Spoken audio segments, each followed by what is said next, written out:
Let me formally thank all of you, and in particular, Mr. Carlos, for giving me this opportunity um, to address the issue of disaster risk reduction. And at the same time, I would also focus my views on climate action.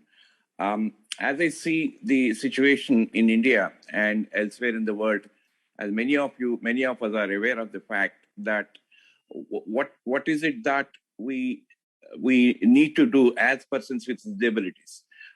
As Carlos and other speakers have already indicated to us that our role in bringing knowledge and sharing it extensively to through various media, social media or electronic media, that is one of the important areas where persons with disabilities will have to really play a crucial role.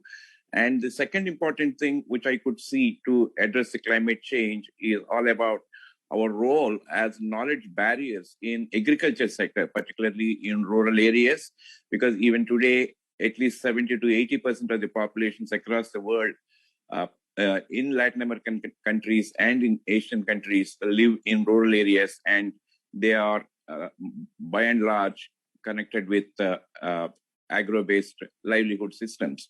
So if we start experiencing these disasters from time to time, as Asha has already pointed out, in this year, we have faced around 3 cyclones. In fact, it was a great loss in agriculture sector because our planning system of taking forward the agriculture initiatives is really not in line with the needs that mitigate climate change or survive agriculture sector to survive in kind of a climate disaster situation. So how does one really address these issues? One of the solutions that we found for the last 3 years is that move to a kind of move beyond the conventional agriculture patterns and start something like natural farming practices. I think broadly it is used as organic farming. So the role of persons with disabilities is that though we are persons with disabilities, but living in rural areas, we have inherited our knowledge systems from our predecessors. Like for centuries together, I think many of our families are into agriculture and they were practicing organic farming or natural farming. And in the last 6 to 7 decades, we started getting into the chemical farming, which is disastrous to our soils and our health and our water, air, and groundwater. So in that larger picture, what is it that we understand as something which is unique and which is also very important to mitigate climate change is educating farming communities to accept organic farming practices and start putting them in place. And accordingly, we also need to work with the government to provide such ecosystem to promote these agriculture systems to make sure that our biodiversity is rejuvenated, protected, and promoted. By promoting biodiversity, we will have a lot of opportunities to address several issues of human rights, ranging from livelihoods to health, to equal opportunities, to creation of more employment opportunities for persons with disabilities, and et cetera, et cetera.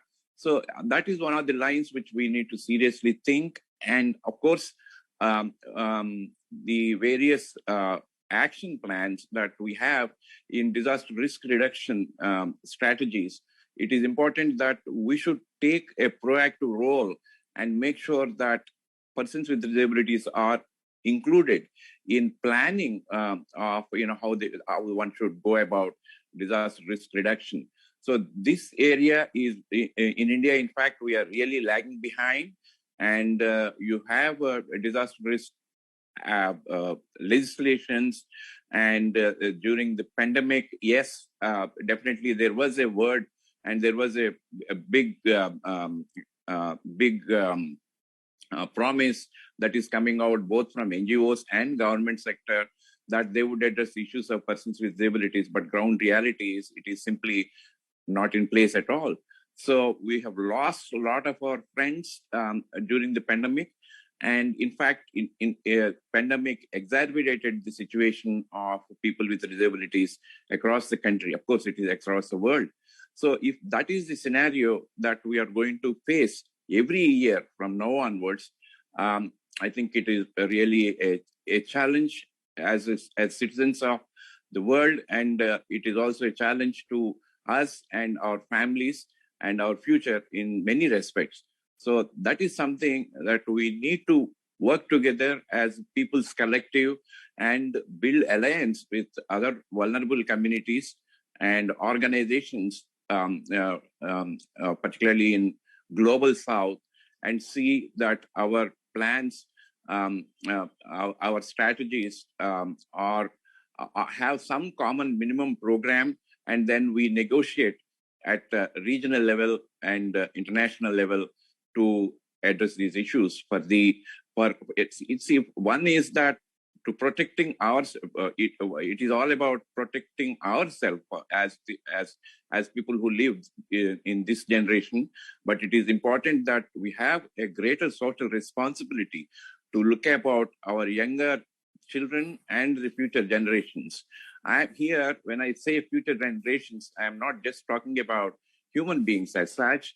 We are losing our animals, we are losing our birds, we are losing our microbiology, we are losing our insects, and we are losing our life.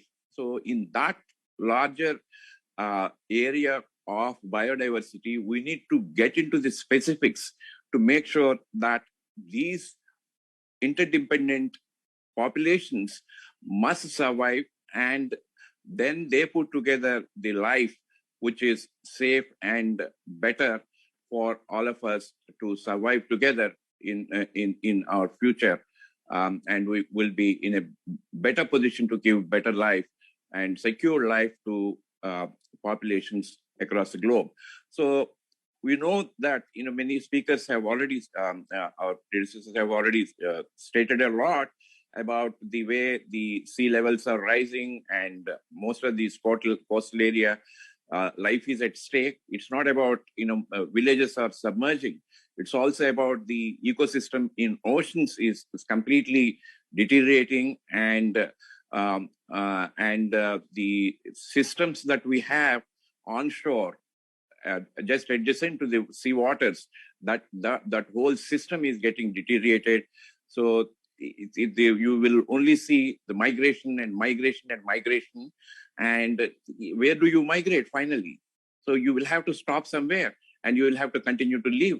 So civilizations together are in a very bad kind of a situation. And it is unfortunate that though we know about this 30 years ago, the steps that were taken are really not impacting any positive result. So this is the scenario which is really, creating a lot of havoc among the people. And though there are some coping mechanisms, these coping mechanisms are not really visible. And these days, yes, a very few NGOs are working very closely with communities and coming out with some videos and doing their best to disseminate information, but that is not enough. I think it is, there is a lot of work in terms of generating knowledge, dissemination of information, and building alliance among communities, and going beyond disability and work as citizen, and look at the protection and promotion of all our human rights, at the same time looking at the importance of biodiversity and environment. And it's all about saving the Mother Earth. So that's the larger vision with which we take up our responsibilities more philosophically, and see that how critically we engage with these situations and generate such literature. One of the most important thing is that, of course, Carlos and Ashaji and several others have already started working. It's about how do we educate our teachers, how do we educate our university professors, and how do we educate our youth in these aspects and see that environment becomes part of their education system, and their learning practices must echo that kind of a knowledge, and accordingly they should plan the regions and nations to resist the climate change disasters, and then build such resilient strategies to make sure that we protect our biodiversity, to protect ourselves for this generation and for future generation. Thank you very much. I'll stop here, Carlos.